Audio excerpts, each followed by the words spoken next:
Chapter 6, Fundamental Rights and Duties. In the previous chapter, we studied how the Constitution of India was written. We also studied the main objectives of the Constitution. One way of ensuring that the objectives are achieved is to guarantee fundamental rights to the citizens. In this chapter, we shall study the rights included in the Constitution and why they are important. Introduction. Today, most countries, through their constitutions, grant rights to the citizens. The aim of such rights is to help in the all-round development of the people. Rights are necessary also for strengthening democracy. The fundamental rights, therefore, constitute a very important part of a constitution. I thought that uprisings in Tunisia or Egypt took place because those governments did not accept people's rights.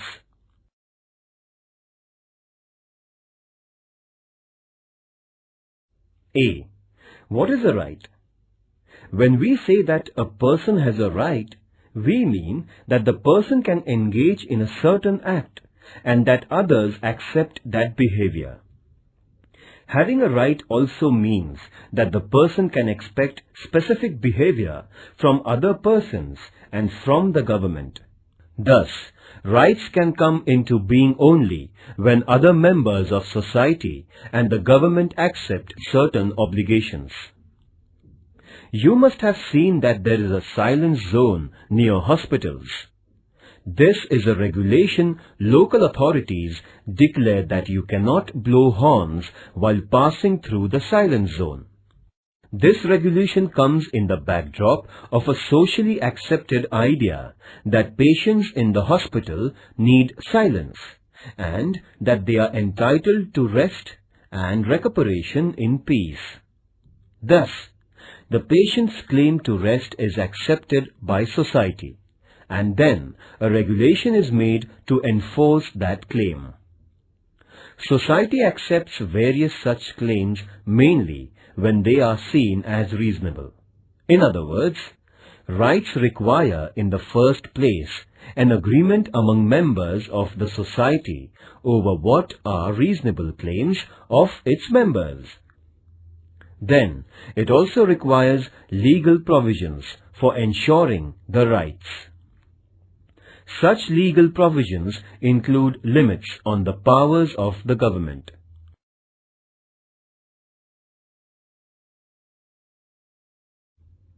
As you will learn later in Standard 10th, limits on the powers of government are seen as an important component of democracy. By agreeing to have limits on the government, a society ensures democratic government. When there are no limitations on government's powers, there is no democracy. I had heard of this word democracy, but did not know that it was related to rights. Must find out the rights of people in different democracies. When we say that we have freedom of speech, it means that other people around us also have the same right, and we all agree that we can freely express our opinions. Then, there must also be legal provisions for protecting the freedom of speech. There must be provision that police or any other government officers cannot unnecessarily restrict our right to express our views. In this sense, rights imply limitations on the powers of the government. By granting rights to citizens, governments agree to limit their powers. Read newspapers of 1 week. List the new items that are against the government or critical of the government or some leaders. What would happen if the government said that you cannot publish any news that is against the government or cannot publish news items that criticize the government? By allowing publication of news opposed to it, the government accepts certain limitations. This is also known as freedom of the press. This freedom is part of a freedom of speech.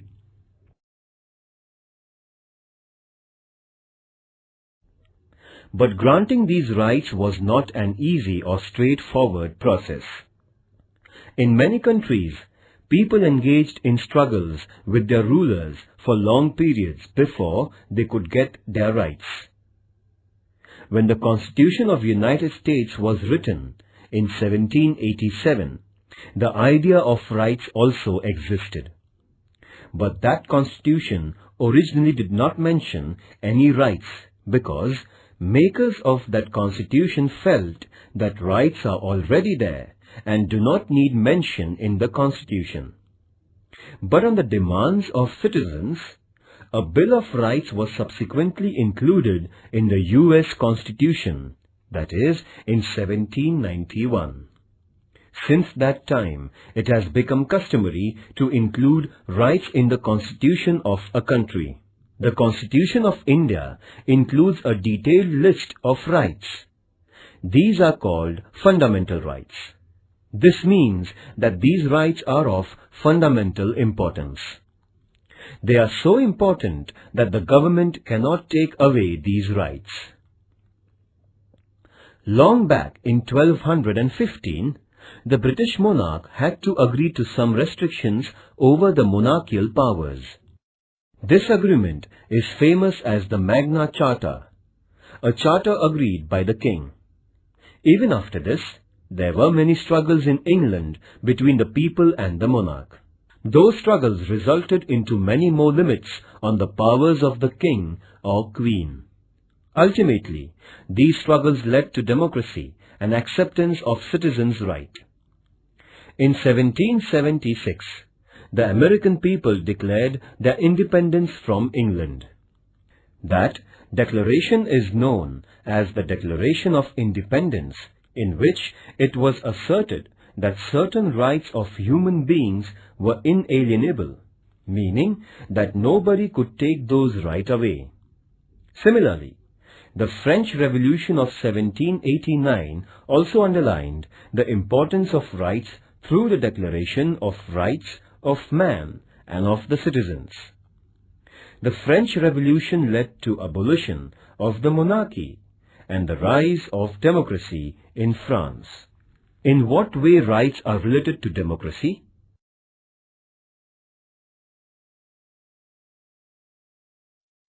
Educational and cultural rights. India is full of diversity. People in a country speak different languages, follow different religions, adopt different cultural practices, and celebrate different festivals. This is possible only when we do not force people to give up their own cultural practices and adopt the culture of the majority. In every part of the country, some cultural or linguistic groups will be in a minority. Do they have to follow the culture of the majority? Freedom means that minorities should be free to adopt and practice their own culture. The Constitution has guaranteed such cultural diversity by protecting educational and cultural rights of minorities. A group belonging to language-based minority or religious minority will have the right to protect its culture and to form educational institutions.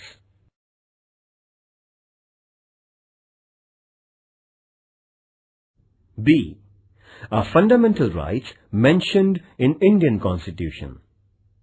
Even before India became independent, our leaders were aware that a future India must respect rights of citizens and that there must be a guarantee of those rights. When India was under British rule, Motilal Nehru, who was president of an all-party committee, demanded that the government must adopt a Bill of Rights, that is, in 1928. Before Motilal Nehru, Lokmanya Tilak had declared that Swaraj was my birthright. And before Lokmanya Tilak, Mahatma Phule had recognized the importance of education and equality as rights of human beings. These ideas form the origin of our rights today in free India. There is a separate part of the Constitution of India where fundamental rights are mentioned. These fundamental rights include liberty, equality, right against exploitation, right to freedom of religion, cultural and educational rights, and right to constitutional remedy.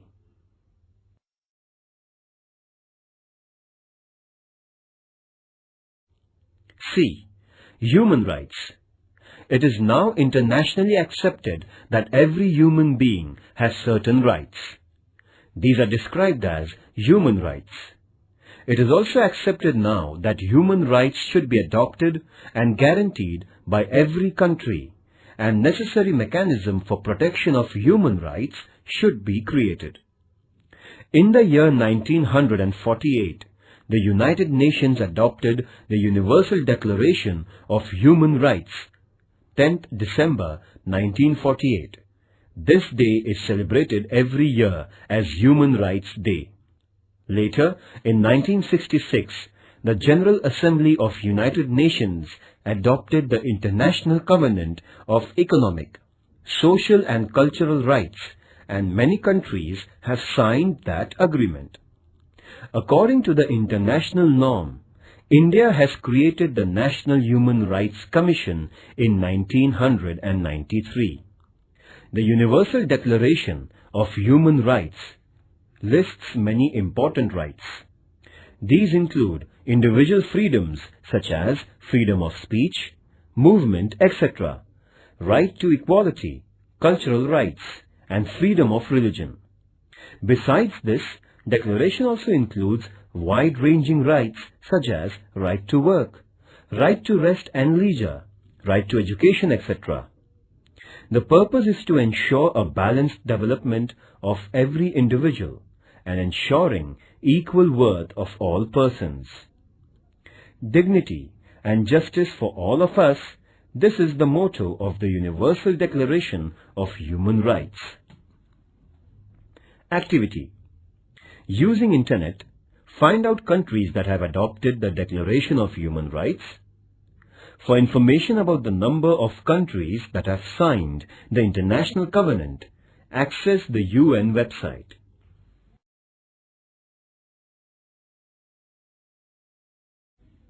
D. Citizens' duties. Why can't we have only rights and no duties? It is often said that rights and duties are two sides of the same coin. Do you know what it means? Let us take an example. Right to equality means that men and women must have equal status and equal treatment. Does this happen in real life? Unless all members of society respect this right and fulfill the duty of treating women as equal, this right will never fully come into being.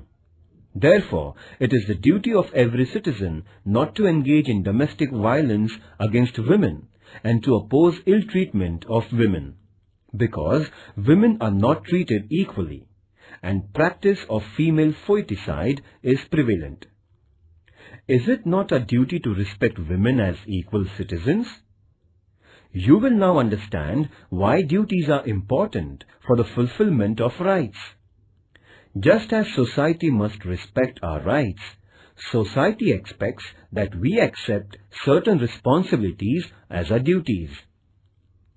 Some duties are listed in the Constitution as a fundamental duties.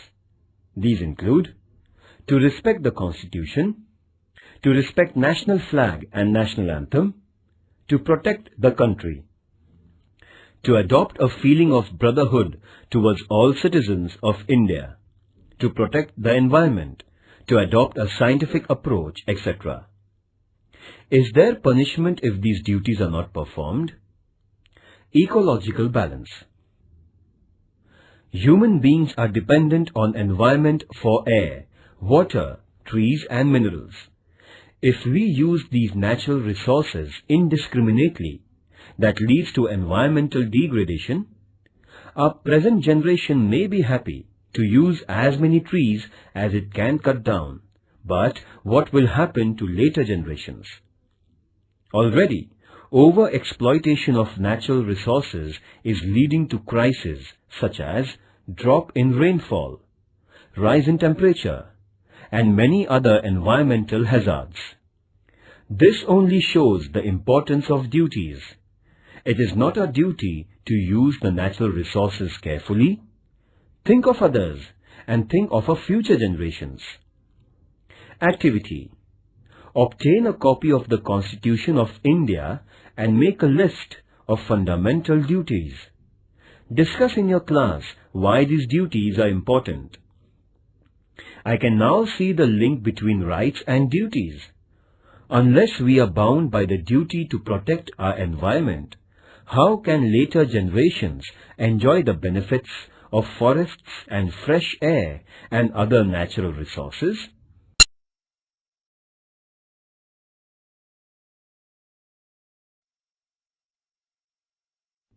Right to equality. Democratic government means that the government is not arbitrary. It works according to rules and regulations. But what if rules were only applied to some people and not to some others? It would still be an arbitrary government. Therefore, there must be the same rules for everyone. This is the principle of equality before laws.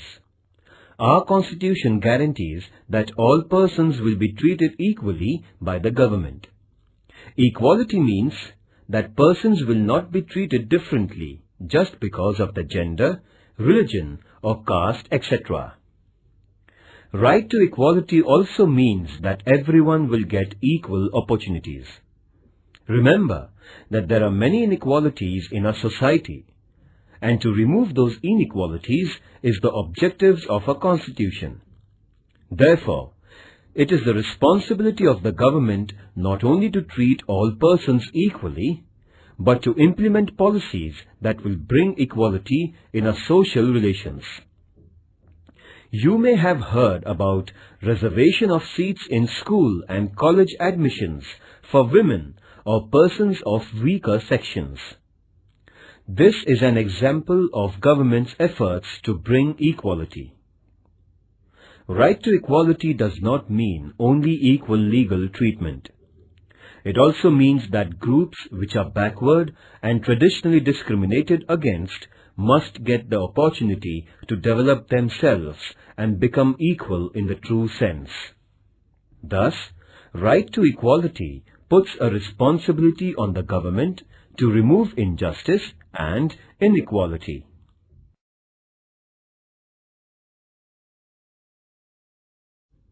Right to freedom of religion. In India, people follow different religious practices, but the government does not support or oppose any religion. Every person is free to follow any religion and pray according to her or his religion and also propagate their religion. The government will not differentiate between persons of different religions only on ground of their religion. And because there is no religion which is the official religion of a country, government or government-aided institutions will not force us to follow any particular religious practice. Government also does not itself preach any religion or give religious education in schools aided by it.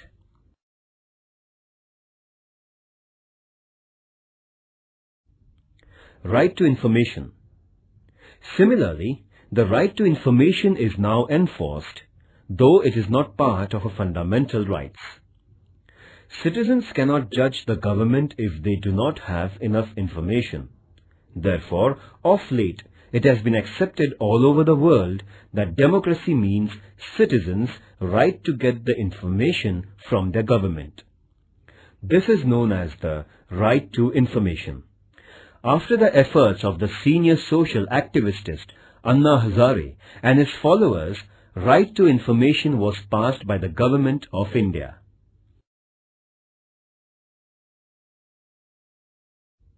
Right to liberty. Right to life is one of the most important rights of the individual.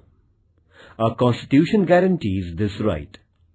It means that even the government cannot take away our life or cannot arrest us without reason and without legal procedure. But merely a guarantee of life is not enough. As human beings, we want to live a meaningful life. We want to do things we like. We want to develop our personality. follow our hobbies, pursue our own interests. For this to become a reality, we need an assurance that there won't be unreasonable restrictions on our personal liberties. Freedom of speech is one of the most important personal liberties. Besides, we have the liberty to form associations and organize meetings. We also have the freedom to move freely in different parts of the country and reside anywhere in the country. And we have the freedom to undertake any profession or business of our liking.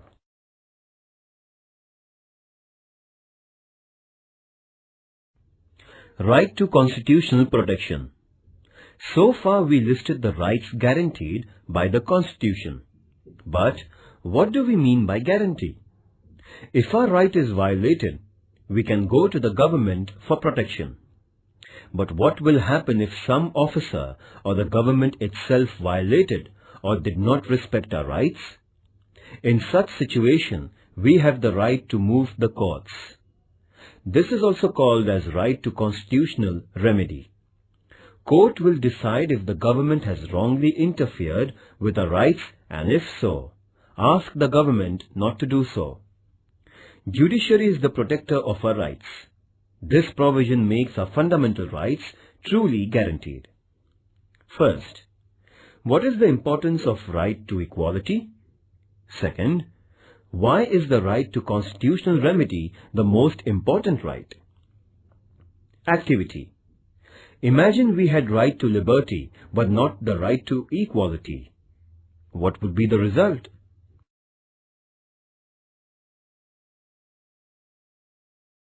Right against exploitation.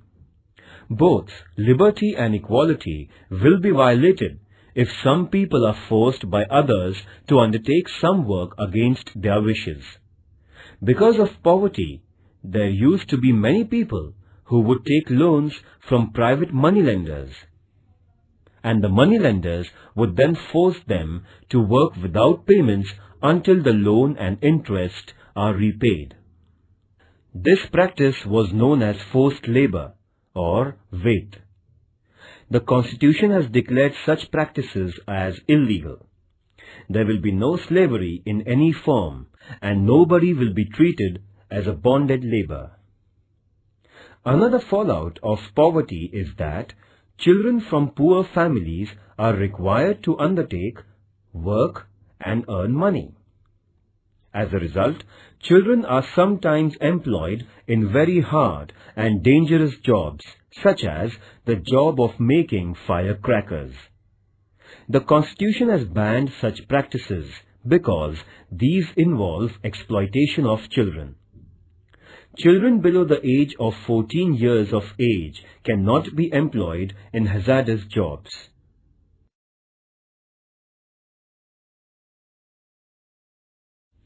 Positive and negative rights.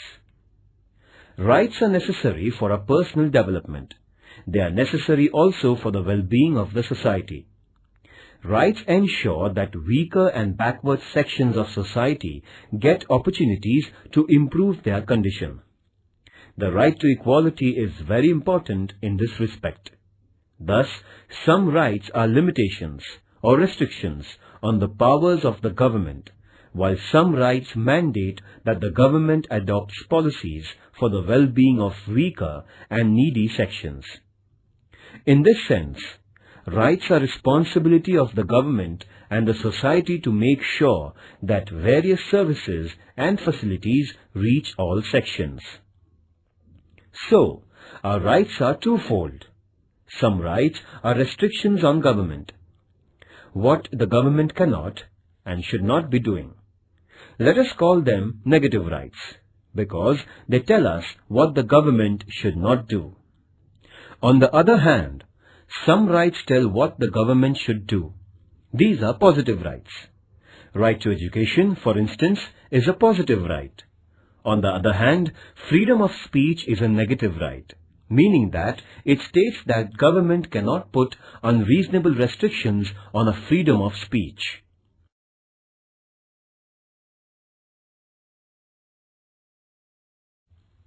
Other rights. The idea of rights does not stop only at fundamental rights. For instance, we know that citizens of India enjoy the right to vote. This right is not listed in fundamental rights, but it is part of our constitutional rights. Even after the Constitution was written, the scope of our rights has been expanded. For example, we now have the right to education. Under this right, all children between the age of 6 and 14 are entitled to education. Activity. Collect the information about right to education. Discuss in your class the importance of right to education.